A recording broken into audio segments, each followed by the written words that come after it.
Comienza con una sola afirmación destinada a dividir la opinión católica en el mismo momento en que se publicó. La inclinación por sí sola no debería ser un obstáculo para el sacerdocio. Y luego, situada directamente en oposición a ella, una segunda afirmación, emitida años antes por la propia Iglesia. La Iglesia no puede admitir al seminario ni a las sagradas órdenes a quienes presenten tendencias profundamente arraigadas de cierto tipo. Dos posiciones, un sí y un no, que abordan exactamente la misma cuestión subyacente. Y lo realmente notable es que ambas afirmaciones proceden de dentro de la misma Iglesia Católica, separadas por 2 décadas y por fuentes de autoridad muy distintas. Al final de este video, comprenderás por qué estas dos posiciones no pueden simplemente coexistir como dos enfoques pastorales válidos ante la misma realidad, y sobre todo, qué es lo que la propia enseñanza oficial de la Iglesia ya ha declarado con considerable claridad sobre esta exacta cuestión. Comencemos por la primera voz, presentada aquí con honestidad y sin caricatura, porque la justicia exige que su argumento real se represente con exactitud más que reducirlo a un hombre de paja. Se trata del padre James Martin, un sacerdote jesuita que se ha convertido, a lo largo de la última década, en una de las voces más visibles y más consistentemente discutidas del mundo católico de habla inglesa, sobre cuestiones relativas al ministerio hacia personas con atracción hacia el mismo sexo. En julio de 2026, volvió a este tema públicamente, pidiendo una vez más que la Iglesia reconsiderara su política actual respecto a la admisión a la formación seminárica y a la ordenación de hombres que experimentan esta inclinación particular. Su razonamiento, y esto necesita expresarse con precisión porque tergiversarlo no serviría a nadie, no pide ningún abandono del celibato clerical. Presupone explícitamente la castidad como un requisito continuo. El sacerdote que él imagina viviría toda su vida sacerdotal en plena continencia, exactamente como se exige a todo sacerdote católico ordenado de la Iglesia Latina, independientemente de su orientación particular. El argumento real de Martin es más estrecho y más específico de lo que a veces sugieren los críticos. Argumenta que la inclinación misma, considerada de forma aislada de cualquier cuestión de comportamiento, no debería por sí sola ser motivo suficiente para excluir de la formación sacerdotal a un candidato por lo demás cualificado, siempre que ese candidato se comprometa a vivir y viva realmente una vida casta y célibe exactamente como la Iglesia ya exige a todo sacerdote. En apoyo de su posición, cita una observación específica atribuida al Papa Francisco, quien en un momento habló de sacerdotes santos y sanos que casualmente tienen esta sensibilidad particular y que sirven a la Iglesia fielmente dentro de ella. Esto es, para los partidarios de Martin, un testimonio de apoyo significativo, puesto que sugiere que al menos un papa reciente reconoció la existencia de tales sacerdotes sin tratar su existencia como inherentemente escandalosa o como evidencia de un fracaso institucional. Martin añade un desarrollo más reciente a su caso. Señala que León XIV lo recibió en una audiencia privada y le ofreció palabras de aliento respecto a su ministerio particular hacia esta población de católicos. Para Martin, este encuentro representa una señal de continuidad, una evidencia de que la máxima autoridad de la Iglesia no considera su trabajo como fundamentalmente opuesto a la propia misión de la Iglesia. Aquí, sin embargo, la precisión importa enormemente, porque la exactitud al relatar esta historia lo es todo. León XIV no cambió ninguna norma existente respecto a la admisión al seminario. No firmó ningún documento nuevo que alterara o reemplazara la política establecida de la Iglesia sobre esta cuestión. Se reunió con un individuo concreto y ofreció aliento respecto al ministerio pastoral de ese individuo. Se trata de un encuentro, no de un acto magisterial. Lleva el peso de una audiencia papal y de la calidez personal que tal audiencia puede transmitir, pero no lleva el peso de un cambio doctrinal o disciplinar, y tratarlo como si lo llevara sería una lectura errónea grave de lo que realmente ocurrió. Estamos hablando, en otras palabras, de la petición pública de un solo sacerdote, por muy genuinamente influyente y por muy ampliamente leído que sea su comentario dentro de los medios católicos contemporáneos. No estamos hablando de una decisión real tomada por el propio Papa para alterar la política existente de la Iglesia.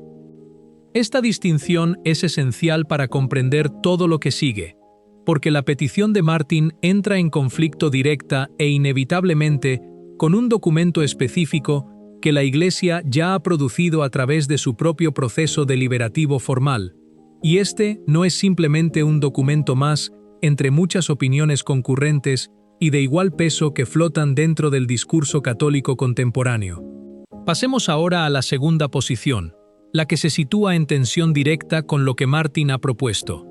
En 2005, la Congregación para la Educación Católica, el Dicasterio Vaticano específicamente responsable de supervisar los programas de formación sacerdotal en todo el mundo, publicó una instrucción formal que abordaba precisamente esta cuestión, tras 5 años de estudio cuidadoso y deliberado antes de su eventual publicación. Este no fue un documento improvisado, reunido a toda prisa en respuesta a una controversia pasajera o a un solo ciclo de noticias. Fue revisado y aprobado personalmente por el Papa Benedicto XVI el 31 de agosto de 2005 y publicado formalmente el 4 de noviembre de ese mismo año, tras un proceso de consulta y redacción que había comenzado años antes bajo su predecesor. Ese documento establece, sin ambigüedad significativa, un estándar claro y específico. La Iglesia no puede admitir al seminario ni a las sagradas órdenes a quienes practiquen actos contrarios a la castidad, a quienes presenten tendencias profundamente arraigadas de este tipo específico, o a quienes apoyen activamente lo que el documento describe como la cultura asociada a esas tendencias. Esto se declara como una cuestión de disciplina eclesial asentada más que como una opción pastoral entre varios enfoques igualmente legítimos disponibles para que los obispos individuales o los rectores de seminario los apliquen o dejen de lado según su propio juicio personal. Y aquí llega la parte de esta discusión que casi ningún comentario de ninguno de los dos lados de este debate se toma el tiempo de explicar realmente con cuidado. ¿Por qué llegó la Iglesia a esta conclusión específica en 2005? No, insiste el propio documento de forma explícita, por desprecio u hostilidad hacia ninguna persona individual ni categoría de personas. La instrucción es directa en este punto específico, y su propio razonamiento declarado merece ser representado con exactitud más que darse por supuesto. El razonamiento ofrecido se centra no en el juicio de las personas, sino en la naturaleza objetiva del sacerdocio mismo, considerado como una vocación específica, con requisitos específicos que la Iglesia cree haber recibido de Cristo, más que inventado por su propia autoridad. El sacerdote, según esta comprensión, es llamado a funcionar sacramentalmente como un padre espiritual, configurado específicamente a Cristo como esposo de la Iglesia. Y esta vocación, argumenta el documento, requiere un tipo particular de plena madurez afectiva, incluyendo una capacidad asentada, pacífica y debidamente ordenada de relación tanto con hombres como con mujeres. Una capacidad que la instrucción identifica como fundamental para el rol pastoral específico que el sacerdocio exige, independientemente de la santidad personal o de la sinceridad del deseo de servir de cualquier candidato individual. Esto es, según el propio marco declarado del documento, lo que la instrucción de 2005 está abordando realmente en su núcleo. No una condena de personas individuales ni una evaluación de su valor como seres humanos, sino un requisito específico vinculado a una vocación específica, aplicado según el propio texto del documento a todo candidato a esa vocación sin excepción, independientemente de la forma particular que puedan adoptar la inmadurez afectiva o las luchas no resueltas de cualquier candidato individual.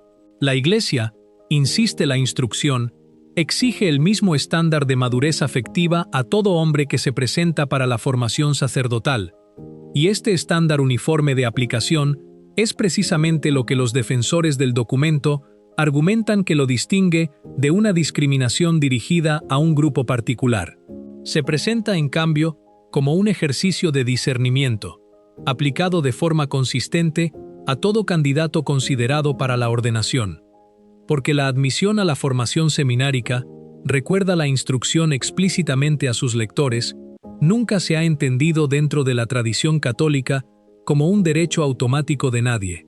Se enmarca, en cambio, como un proceso de verificación cuidadosa, en el que la propia Iglesia tiene la responsabilidad de evaluar si la vocación de cualquier candidato dado es genuinamente auténtica y está suficientemente bien fundada como para sostener las exigencias que el sacerdocio eventualmente le impondrá a lo largo de toda una vida de ministerio.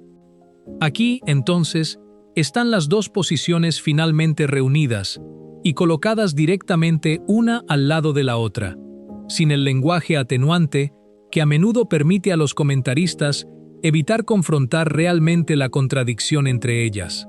De un lado está el argumento de que la inclinación misma no importa, que la sola castidad es suficiente, y que un hombre que se compromete a vivir en continencia no debería ser excluido de la formación sacerdotal simplemente por una orientación que no eligió y que no puede alterar fácilmente. Del otro lado está una instrucción formal de la Iglesia que declara con claridad que una tendencia profundamente arraigada de este tipo específico es en sí misma, independientemente de cualquier cuestión de castidad o de comportamiento, un impedimento para la admisión. Estas dos posiciones no pueden simplemente coexistir como énfasis complementarios dentro de un único enfoque católico internamente consistente de la formación sacerdotal. No se trata de un matiz pastoral, donde personas razonables de buena voluntad podrían simplemente estar enfatizando aspectos diferentes, pero en última instancia compatibles de la misma verdad subyacente. Es un sí directo frente a un no directo, aplicado a exactamente la misma cuestión específica. O bien la instrucción de 2005, aprobada personalmente por un papa tras 5 años de estudio deliberativo cuidadoso que involucró a múltiples dicasterios vaticanos, permanece como enseñanza válida de la Iglesia y continúa vinculando los programas de formación seminárica tal como está escrita, o bien no lo es. No existe una tercera posición coherente disponible que logre afirmar ambas proposiciones simultáneamente sin caer en contradicción, por mucho lenguaje diplomático que se despliegue en un intento de tender un puente entre ellas. Y aquí la discusión necesita pasar a un segundo nivel igualmente importante, uno que con frecuencia se olvida o se deja deliberadamente de lado en el comentario contemporáneo sobre este tema. La instrucción de 2005 no surgió de la nada, y no fue el producto de un prejuicio súbito o irreflexivo reunido a toda prisa en respuesta a un momento cultural pasajero. Surgió específicamente de una experiencia institucional dolorosa y bien documentada. Los años de escándalos de abuso clerical que ya se habían hecho de conocimiento público para cuando se redactó la instrucción habían demostrado, con una claridad devastadora, precisamente lo que puede ocurrir cuando se descuida o se deja deliberadamente de lado el discernimiento cuidadoso en el punto de entrada al seminario en nombre de una política de admisión supuestamente más acogedora y menos discriminatoria. La instrucción representa, al menos en su propia autocomprensión declarada, un intento de la Iglesia de proteger dos bienes distintos simultáneamente a través del mismo estándar cuidadoso. Primero, el propio sacerdocio, de modo que pueda continuar siendo y representando lo que la Iglesia cree que está destinado a ser, un oficio que requiere un tipo específico y exigente de madurez afectiva y espiritual. Y segundo, a los propios candidatos individuales, de modo que los hombres cuya formación psicológica y espiritual particular pudiera hacer genuinamente inadecuadas para ellos las exigencias específicas del ministerio sacerdotal célibe, no sean conducidos, en nombre de una acogida falsa y en última instancia dañina, por un camino que podría producir un daño serio y duradero, tanto a ellos personalmente como a las comunidades eventualmente confiadas a su cuidado pastoral. Conviene reiterar que esta no fue una decisión alcanzada por ningún funcionario vaticano individual actuando solo o según preferencia personal.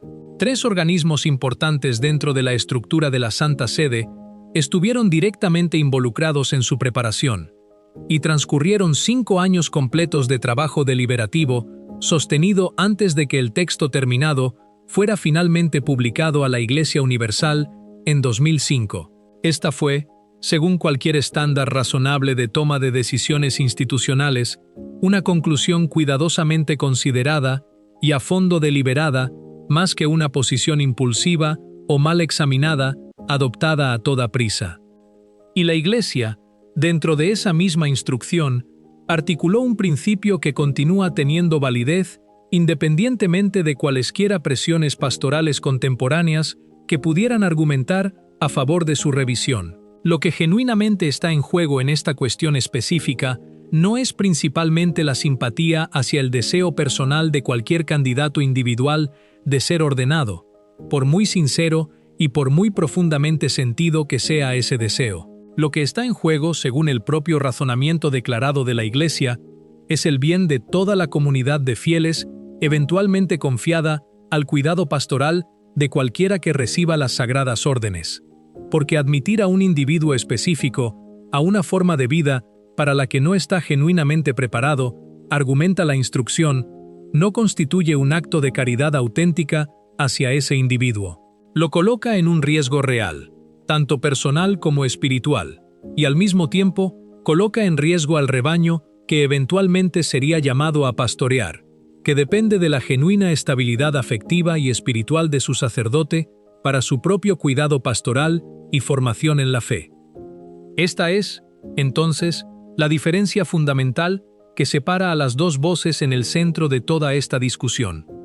Una posición mira principalmente, y de forma comprensible desde un lugar de genuina compasión pastoral, al deseo personal del propio candidato individual y a su sentido sincero de vocación. La otra posición mira principalmente a la naturaleza objetiva del don específico que se confiere mediante la ordenación y al bien de toda la comunidad a la que ese don está destinado a servir a lo largo de toda una vida sacerdotal.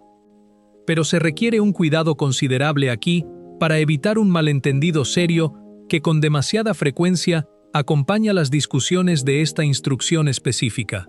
La Iglesia Católica siempre ha mantenido, de forma consistente y sin excepción, una clara distinción entre una persona y la inclinación o tendencia particular de esa persona. Todo ser humano, sin ninguna excepción en absoluto, posee una dignidad infinita e inherente como criatura hecha a imagen de Dios, y es amado por Dios completa y sin reservas, independientemente de qué inclinaciones o luchas particulares lleve esa persona sin culpa alguna de su parte. El juicio negativo expresado en la instrucción de 2005 no es, y nunca fue pretendido por sus propios autores que fuera, un juicio sobre el valor o la dignidad fundamental de cualquier persona individual como ser humano creado y amado por Dios. Es específica y estrechamente una evaluación de idoneidad para un ministerio particular entre las muchas formas de servicio y vocación disponibles dentro de la vida de la Iglesia. Estos son 2 niveles de consideración enteramente distintos, y confundirlos, tratar un juicio sobre la idoneidad para una llamada vocacional específica como si fuera en cambio un juicio sobre el valor humano fundamental de una persona, causa un dolor real e innecesario a personas que ya están navegando una situación personal genuinamente difícil y a menudo aislante, sin añadir confusión sobre su propia dignidad básica ante Dios a la mezcla.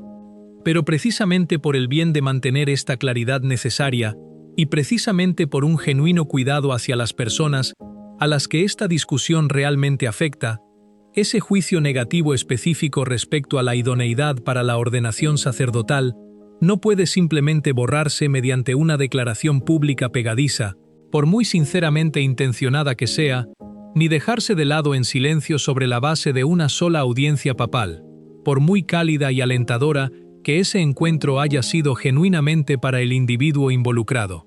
La doctrina y la disciplina establecidas de la Iglesia no pueden revisarse simplemente porque mantener una posición difícil se haya vuelto socialmente incómodo, o porque la presión pública sostenida a lo largo del tiempo haya hecho que el estándar existente se sienta oneroso de defender en las condiciones culturales contemporáneas. El sacerdocio, según la propia autocomprensión consistente de la Iglesia a lo largo de cada siglo de su existencia, no es un camino profesional elegido libremente según la preferencia personal, ni es una forma de reconocimiento social o de estatus conferido como recompensa por una devoción religiosa sincera. Representa, en la comprensión teológica católica, una configuración real a la persona de Cristo mismo, llamando a un hombre a convertirse, en un sentido sacramental específico, en un padre espiritual de las almas confiadas a su cuidado.